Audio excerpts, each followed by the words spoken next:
Smartizen, it's Sisi again here ya, nemenin kamu dalam dialog siang for the next 2 hours. Of course, you guys are not be alone because I will accompany all your activities to be more knowledgeable. Smartizen, you have to be smart and energetic ya. Dan Yusi di siang hari ini bahwa Yusi udah ditemenin sama seorang sadis nih Smartizen atau sahabat diskusi. Kamu pasti nanya kan siapakah beliau gitu yang nemenin Yusi hari ini. Tentu aja dong Yusi akan istilahnya memilih ya kan sadis yang tepat, cocok banget untuk nemenin aku di siang hari ini. Jadi beliau adalah seorang kaprodi pendidikan seni pertunjukan nih. Waduh, namanya adalah Bapak Suhaya SSN MPD ya. Beliau juga dosen di FKIP ya, FKIP Untirta nih Smartizen. Dan MK yang diampunya nih itu adalah pendidikan seni musik, lalu juga pendidikan angklung, ensemble angklung nih ya. Ada juga sejarah musik, apresiasi seni, dan juga musik khas Banten. Wow, jadi ini pas banget kan dijadiin seorang sahabat diskusi hari ini karena kan relate banget to our topic which is esensi seni di dalam kehidupan ya kan. Apalagi nih kalau misalkan Yusi mau membicarakan tentang esensi pendidikan seninya nih Smartizen. Untuk itu kita langsung aja undang beliau ke dalam frame YouTube channel kita di 106 di Untirta atau di frekuensi kamu langsung turn on ya di 106 frekuensinya nih. Lalu apakah beliau istilahnya bisa gitu, aduh, menjawab semua pertanyaan yang udah Yusi Yusi rangkum di dalam kepala gitu ya Smartizen? Tentu aja bisa karena beliau seorang sahabat diskusi aku hari ini. Kita langsung flip the camera and say hello kali ya. Halo, assalamualaikum buat Pak Suhaya, apa kabar? Waalaikumsalam, selamat siang Bu Yusi. Iya, selamat siang juga. Bapak apa kabar hari ini Pak? Alhamdulillah, berkat rahmat dan inayahnya sehat semuanya ya. Sehat Semoga semuanya. Yusi juga sehat semuanya ya. Amin, amin ya rabbal alamin. Thank you so much Pak. By the way, Bapak bisa banget nih manggil sahabat diskusi kita ya. Sahabat diskusi, pendengar kita dengan sebutan Smartizen Pak. Gitu ya kan, Smartizen di luar sana kayak gitu kan. Oke Pak, sesuai sama topik kita hari ini nih Pak, esensi dalam pendidikan ya. Itu Yusi sebenarnya udah kasih beberapa pengertian gitu loh, tapi in general aja gitu loh, seorang yang istilahnya senang aja dalam seni. Bapak ini kan seorang yang berkecimpung nih di dalam seninya nih apa ya. Jadi boleh kali kasih tahu ke kita kenapa sih sebenarnya lebih ke pendidikan seninya kali ya. Kenapa sih sebenarnya pendidikan seni itu begitu penting buat masyarakat khususnya wilayah Banten? Oke, baik, terima kasih. Selama ini kalau melihat ke belakang, baik di sekolah maupun di perguruan tinggi, mohon maaf sekali kalau orang berkecimpung di seni itu hanya sebagai hobi saja. Hobi pada akhirnya. Padahal ada beberapa hal yang memang terkandung nilai-nilai di dalamnya dalam pendidikan seni. Nah, untuk menghilangkan efek yang negatif terhadap itu, maka saya secara pribadi merasa terpanggil terkait dengan pengembangan pendidikan seni. Karena ada beberapa hal yang terkait di dalamnya selain ada pengembangan nilai, kemudian ada pengembangan fungsi seni di masyarakat, kemudian ada juga sebagai sarana ritual, kemudian sebagai sarana hiburan maupun sebagai sarana sosial. Jadi ada beberapa hal nilai yang mungkin tanda kutip saat ini masyarakat belum begitu banyak mengenai masalah esensi seni yang sebenarnya di dalam. Ya. Padahal kalau kita buka dari beberapa referensi yang ada, itu akan setidaknya membuka mata masyarakat. Oh, ternyata pendidikan seni itu, ternyata seni itu bukan hanya seperti apa yang dibayangkan ngamen di jalan-jalan, ngamen di kafe-kafe, tapi ada nilai-nilai edukasi yang harus disampaikan kepada masyarakat. Ya, itu esensi dari pendidikan seni. Kenapa kami dan tim di Untirta membuat prodi pendidikan seni. Yang kedua, pembelajaran pendidikan seni khususnya di dunia pendidikan masih dianggap sebelah mata. Masih dianggap sebelah mata. Oleh karena itu, kenapa dianggap sebelah mata? Ada faktor-faktor lain. Di antaranya SDM yang belum memadai. Saya melakukan beberapa hasil penelitian dari teman-teman yang ada khususnya di Kota Serang. Di Kota Serang di Kota Serang, di tingkat SMP saja, mohon maaf, masih ada guru seni yang latar belakangnya PMP. PMP, Pendidikan Moral Pancasila, karena tidak ada guru seni budayanya, dia nyambi menjadi guru seni budaya. Itu salah satu contoh. SDM-nya kurang ya? Kurang, sehingga ketika melakukan kreativitas pembelajaran seni, karena memang tidak mendalami secara makro, maka kreativitas yang muncul di sekolah karena gurunya belum memahami, hanya itu saja yang diajarkan. Padahal kreativitas seni yang harus dikaji dan diberikan kepada siswa itu lebih banyak.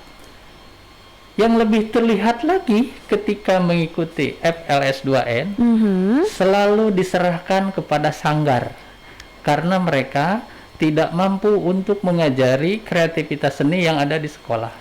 Artinya apa? Beban anggaran yang seharusnya ditumpukan pada guru seni budaya akhirnya disalurkan melalui sanggar-sanggar kesenian. Nah, yang beruntung siapa? Yang punya sanggar. Yang punya sanggar lah tentunya. Nah, hal ini saya dan teman-teman ingin menjawab hal-hal seperti itu. Minimal edukasi pendidikan seninya saja dulu yang sifatnya normal dan formal di sekolah. Kalau itu sudah terisi, sehingga nanti ke depan esensi nilai pendidikan seninya secara tidak langsung akan bertambah, sehingga kreativitas muncul di situ. Adu kreativitas antara satu sekolah dengan sekolah yang lain akan lahir dan muncul kreativitas seni yang sangat baik nanti ke depan. Karena latar belakang juga dari seni. Gitu beda dengan latar belakangnya, mohon maaf, PMP bahasa Indonesia, mungkin bahasa Indonesia agak berdekatan lah gitu ya, berkaitan dengan sastra. Betul. Agama kan agama ada guru agama, karena memang tidak, karena banyak yang segala macam harus ngajar seni budaya. Ini perlu dijawab oleh Untirta. Makanya saya dulu ketika menjadi pekerja di sini ditanya oleh Pak Rektor dulu, sampean kalau sudah nanti bekerja di sini mau apa? Saya jawab satu kata, mau bikin rumah. Bikin rumah. Apa rumah itu? Ya prodi lah, prodi pendidikan seni. Untuk apa? Untuk mewadahi calon guru-guru, calon pendidik yang ada di Provinsi Banten ke depan, bukan hari ini, ke depan. Kenapa demikian? Karena masih banyak guru-guru seni budaya yang ada di sekolah yang kualifikasi pendidikan dan profesinya bukan bercerminkan dan berlatar belakang dari pendidikan seni. Itu yang pertama saya menjadi PR tahun 2012. Waktu itu ya, 2012 ya. Kebetulan waktu itu dekannya Pak Nandang ya. Sekarang masih ada. Kalau begitu buat prodi itu. Dan tahun 2014 berkat kerjasama teman-teman semua leading sektor yang mendukung, termasuk pemangku kebijakan, dibuka saja pada waktu itu. Alhamdulillah 2014 kita sudah membuka prodi dan izin dari Kemenristek-Dikti sampai sekarang. Alhamdulillah. Yang sekarang disebut dengan Pendidikan Seni Pertunjukan. Pendidikan Seni Pertunjukan. Semula baik. hanya pendidikan senetasi. Nah, nomenklatur itu berubah ketika berganti kementerian. Maka berubah namanya PSP, Pendidikan Seni Pertunjukan. Karena mengacu ke dalam mata pelajaran yang ada di sekolah menengah, sekolah pertama. Nah, karena menurut Dinas Kepegawaian yang ada di kota maupun provinsi, pas saya tidak ada mata pelajaran seni musik, tidak ada mata pelajaran seni tari, yang ada guru seni budaya. Nah, maka kami membuat prodinya harus terintegrasi antara musik, tari, teater dan seni rupa, baik secara konsep maupun secara praktek. Alhamdulillah bisa diterima oleh masyarakat, dan lulusannya juga bisa diterima, dan banyak yang sudah PNS. Wow, alhamdulillah sekali ya Smartizen, keren banget nih ya. Jadi buat kamu semua mungkin kalau kemarin bingung mau ngambil apa gitu kan, ini di pendidikan seni pertunjukan ini bisa banget ya Pak dijadikan pilihan. Sangat bisa nih Smartizen. Oke, kalau gitu Yusi mau selang lagi nih ngobrol kita, diskusi kita siang ini dengan sebuah lagu nih Pak. Kita langsung putar aja kali ya, Katy Perry, Chain to the Rhythm. Oke Smartizen, it's Yusi again here on Dialog Siang tentunya ya. Aduh seru banget, Yusi udah ngobrol-ngobrol nih tentang seni sama Pak Suhaya tentunya. Tapi tentu gak afdol banget kalau misalkan Yusi tidak mengundang beliau untuk berdiskusi terbuka kembali ya di dalam radio kesayangan kita ini 106 Dia Untirta. Well, langsung aja kita flip lagi kameranya and say hello again buat Pak Suhaya. Halo lagi Pak, selamat siang lagi nih. Selamat siang Bu Yusi. Berjumpa lagi. Padahal kita tadi jumpa terus jumpa terus. Well nih Pak, tadi kan kita udah banyak banget nih ngobrolin tentang seni ini ya Smartizen, tapi di luar frame tentunya. Sekarang biar Smartizen semua tahu nih, karena kan seni itu penting ya Pak ya. Gimana sih cara yang dilakukan istilahnya malah yang dilakukan oleh Smartizen semua supaya lebih memahami lagi esensi dari pendidikan seni itu sendiri sih Pak? Baik, ada peribahasa begini, Pak, saya nggak suka seni. Saya nggak suka seni. Tapi ketika saya mendengarkan lagu, saya senang. Contoh, ketika Anda belajar atau berangkat dari kampus atau dari rumah ke kampus, kebetulan Anda naik bis atau naik angkot dan sebagainya, kemudian di situ ada supirnya memutar lagu, secara tidak langsung badan Anda bergerak. Iya betul. Mengikuti irama musik itu. Apakah itu dikategorikan orang tidak senang musik? Aduh, pertanyaan yang bikin aku bingung. Gimana? Semua manusia diciptakan oleh Sang Pencipta memiliki nuansa seni semuanya. Tidak terkecuali. Baik. Di antara makhluk yang paling sempurna diciptakan baik aklinya adalah manusia. Artinya Allah kesempurnaan membuat akli itu tidak ada yang terpisahkan. Semua terintegrasi. Contoh, Pak, bagaimana yang tanpa daksa juga pinter main seninya, suka main musiknya. Artinya apa? Semua Tuhan menciptakan terintegrasi semuanya. Namun ada yang bisa digali, iya betul. Ada yang hanya senang saja, nggak pernah mau mempelajari. Ada pula yang senang mau mempelajari. Nah, bagi mereka yang tidak senang dan tidak mempelajari, kalau masuk ke seni ada istilah paksa. Tapi dari paksa itu memiliki makna yang sangat luar biasa. V-nya fry. Karena Yusi nih, saya berkaitan basicnya sastra Inggris. Jadi saya mohon maaf, tolong dibetulkan kalau saya salah. Fry itu berdoa. V yang pertama dari paksa. Bapak pasti paksa. Orang Sunda ya? Ya. Pray. Pray. Fry. Padahal yang sebetulnya levelnya bukan begitu ya. Berdoa setiap kegiatan apapun yang tidak bisa kita, mohonkan doa kepada Sang Pencipta. Berdoa dulu. Betul. Kalau sudah berdoa, di dalamnya berjalan. Contoh, kalian tadinya yang tidak tahu menjadi tahu setelah Anda masuk ke perkuliahan. Maka akan dibentuk A-nya. Yang pertama yaitu attitude. Wah. Ya. Keren juga nih ya. Mohon maaf, benar nggak ini kalimatnya? Tolong dikoreksi nanti. Kalau attitude sudah dibentuk, maka akan melahirkan knowledge. Pengetahuan.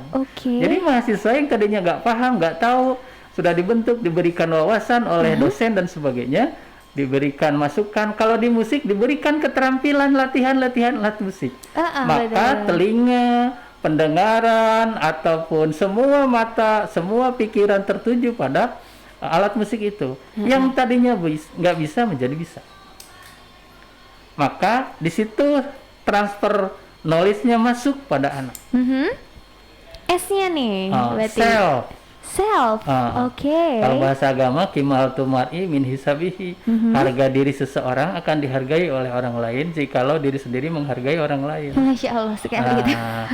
Self itu harus menghargai sekecil apapun hasil karya orang lain, baik yang ada pada diri kita semua, ya, harus dilakukan dan harus dihargai pada teman-teman yang lain. Pun demikian ketika orang lain mempresentasikan tentang seni kepada kita, juga harus diapresiasi dengan baik. Timbal balik itulah maka akan terjadi transformasi ilmu. Ada yang mendengarkan, ada yang menciptakan. Karena di dalam musik itu ada hubungan komunikasi yang terbagi ke dalam 4 poin. Apa tuh? Yang pertama ada yang disebut komunikator. Yang kedua ada yang disebut komunikan. Yang ketiga ada pesannya. Kemudian yang keempat ada efek. Ya. Jadi hubungan dalam musik itu terintegrasi, ada 4 komponen komunikasi dalam bermain musik. Kalau komunikasi itu sendiri bisa diterjemahkan dengan kebutuhan yang ada. Tapi kalau komunikator adalah orang yang membuat, orang yang menciptakan dari kaidah, orang yang mengajarkan. Kalau di kampus ya dosen lah. Komunikator. Komunikan itu penonton, mahasiswa yang mendengarkan, mahasiswa yang praktekkan. Maka Bu Yusi di pendidikan sendera Tasik, kalau tidak nih di musim daring kayak gini, waduh, kami kebingungan. Kenapa? Karena kami harus mempraktekkan alat musik kepada mahasiswa, sehingga mahasiswa harus bisa, tapi terkendala dengan topik yang sekarang. Gak bisa kamu ngikutin ya videonya kayak gini, gak bisa. Kalau nge-freeze gimana videonya? Karena harus dibetulkan tangannya, tangan kirinya, tangan kanannya, kemudian temponya, cara memainkannya, kan nggak semudah itu. Ya, jadi harus diberikan contoh. Kemudian yang ketiga ada pesan, isi yang disampaikan dari praktek itu apa, gitu. Kemudian terakhir yang keempat efek, menyimpulkan kalian bisa nggak main itu. Oh belum bisa, exercise, latihan terus, jangan diam, karena tanpa diasah ilmu itu akan tumpul. Tapi terus menerus diasah maka akan bisa. Itu komponen dalam bermain musik. Nah yang terakhir dari paksa itu S-nya ya, terakhir A harus action. Action. Oh my god, iya. Jadi harus dilakukan, jangan diam di tempat saja. Nah, kalau dilakukan setiap hari, latihan dan sebagainya, saya yakin diasah terus pasti bisa. Yang tadinya nggak suka menjadi suka. Itu sudah lumrah, sudah fitrah manusia. Memilih seorang untuk calon itu yang aku nggak suka, bahkan bikin pokoknya ketemu dengan mukanya itu saya sudah muak. Kok gitu? Tapi suatu saat jadi suamimu. Ada apa di situ? Seni pun demikian. Apakah ada seninya? Di situ, ternyata ada nilai yang tidak terlihat ketika saya dulu mencampakkan dia. Iya, betul, Setelah betul. sekarang berkembang, inilah nilai yang walaupun kecil tapi menyentuh hati saya. Dan saya cari-cari gitu cari kali itu. ya. Baru ketemu, jadilah. Di seni pun demikian. Yang tadinya nggak suka, banyak teman-teman yang tadinya, saya nggak bisa main ini, saya nggak bisa main ini. Saya jamin, saya berikan waktu 30 menit, jangan 30, 15 menit. Anda tidak bisa bermain musik dan sebagainya. Saya berikan pegang alat musik, saya nggak pernah main alat musik. 15 menit bisa Anda memainkan satu lagu. Saya cukup menghafal satu lagu, satu not saja kamu bikin. Begitu Pak? Iya. Yang tadinya diberi waktu 15 menit, saya langsungkan aja 1 jam aja. Nah, jadi gitu. berlanjut ya. Saya lakukan di permainan main angklung itu. Oke. Jadi makanya mata kuliah yang diambil oleh saya saat ini, ya alhamdulillah lebih ke pendidikan angklungnya. Oke, jadi seperti itu ya, Ya, Sardizen betul, ya. mungkin. Jadi untuk memahami seni mungkin ada yang namanya paksa itu sendiri ya Pak ya, untuk memahami apa sih esensi dari pendidikan seni ini ya. Lalu Pak, boleh kali kasih tahu kita fungsi dari pendidikan seni itu sendiri? Nah, berkaitan dengan fungsi, banyak teori Alan Pemberiam, Rahayu Supanggah, R.M. Sudarsono, kemudian Waduh. Yakob Sumarjo yang menjelaskan tentang fungsi. Di luar sana masyarakat, fungsi seni itu hanya sebagai hiburan saja. Hiburan.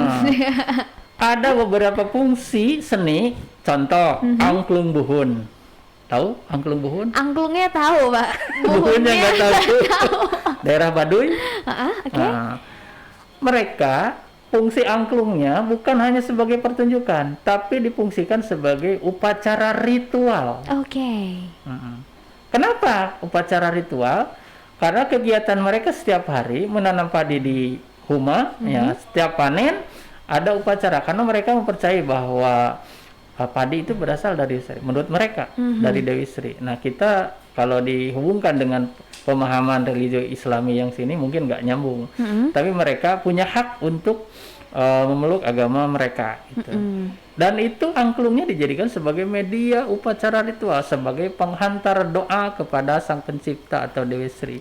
Oke. Nah, jadi setiap alat pesan musik religi religinya ada ya, itu Pak, di ya? situ. Oke. Maka kata orang sana ada yang sebut puaci samsri, puaci agadang petang, pangucap bawaning rasa, urik tekenar kuingsir, langgeng tekena ke awah reps ya. Waduh. Nah, itu yang menurut sastranya itu kan orang nggak bisa menafsirkan, hanya orang-orang tertentu saja yang Iya, bisa. betul. Gitu. Kemudian di luar sana sebagai edukasi, Baik. pendidikan. Nah, kemudian sebagai sosial humanity ya. Oke. Mereka menyatukan antara satu dengan yang lainnya, saling membantu. Maka tidak heran orang Baduy banyak kan datang kepada bapak besar yang disebut bupati ataupun membawakan hasil panennya kan. Iya betul, hasil alam rayanya di sana ya. Mereka dibayar tidak dengan ikhlas. Iya. Kalau kita membawa sesuatu kepada orang lain pasti ada imbalan. Mereka tidak. Oke. Dibawa ikhlas, mereka memberikan sesuatu. Ini loh hasil kami, hasil jerih payah kami, masyarakat kami di sana sebagai wujud terima kasih. Oke. Nah, di situ ada hubungan sosial antara pemangku kebijakan, pemangku stakeholder dan sebagainya, termasuk masyarakat di dalamnya. Oke. Dan nilai-nilai budaya itu harus dipertahankan. Betul sekali. Jangan dihilangkan supaya tahu anak-anak kita, regenerasi kita ke bawah. Inilah kebiasaan masyarakat. Di Banten itu ternyata kehidupannya heterogen dan saling menghargai antara sesama. Betul sekali, sepakat. Nah, itu yang kemudian bukan hanya ritual, kemudian sosial, edukasi. Kemudian ada juga kalangenan. Nah, kalangenan itu menghibur diri kita sendiri. Ketika lelah, ketika capek, habis bekerja. Kalau zaman sekarang anak-anak kan bisa, ya sebelum mandi nyanyi di kamar mandi gitu ya. Konser. Kenapa kamu nggak mandi? Ntar dulu melepaskan lelah gitu. Gitu. Banyak hal sebelum tidur, bersiul atau nyanyi-nyanyi sendiri, itu namanya kalangenan. Oke. Iya, jadi banyak. Jadi bukan hanya untuk hiburan, bukan hanya untuk pertunjukan. Di luar sana belum paham terkait itu, maka di pendidikan diajarkan itu. Oke, nah itu dia. Jadi jawaban yang sebenar-benarnya jawaban adalah di pendidikan pertunjukan Untirta nih ya. Sudah jelas sekali Smartisan akan kasih tahu itu fungsi yang benar-benar sampai detail mungkin ya Pak ya, kayak betul. Gitu dari religi, individu ataupun hiburan atau tadi yang social humanity juga masuk ke dalam fungsinya kayak gitu. Baik Pak, karena sudah pukul 11.19 Yosi mau langsung lagi aja puterin musik buat Smartisan di luar sana supaya makin semangat lagi nih menjalani Senin siangnya ya. Aku mau puterin lagunya Marcel deh yang semusim nih buat kamu semua ya Smartisan. Satu hal dari saya, apabila teman-teman senang musik, apabila teman-teman senang tari, apabila teman-teman senang teater, apabila teman-teman senang seni rupa, mari kita bergabung di Prodi Pendidikan Seni Pertunjukan supaya Anda bisa mengolah rasa, mengolah jiwa, mengolah gerak, dan mengolah inspirasi terkait dengan apa yang dimiliki pada diri Anda semua. Saya punya kata namanya paksa. Oleh karena itu, terima kasih saya ucapkan kepada Radio Dia ya 1,106 FM yang telah memfasilitasi, tentunya dipandu oleh Yusi yang sangat cantik dan luar biasa. Saya mengucapkan terima kasih. Itu saja yang bisa sampaikan. Semoga bermanfaat bagi teman-teman di luar sana. Assalamualaikum warahmatullahi wabarakatuh. Waalaikumsalam warahmatullahi wabarakatuh. Pak Suhaya, thank you so much juga buat Pak Suhaya ya dari Yusi pribadi dan juga Dia Kru. Of course, semoga kita bertemu lagi di lain kesempatan ya Pak ya. Amin. Sehat terus buat Pak Suhaya, sukses terus dan berkah ilmunya. Amin. Sama-sama. And goodbye Pak Suhaya. Goodbye.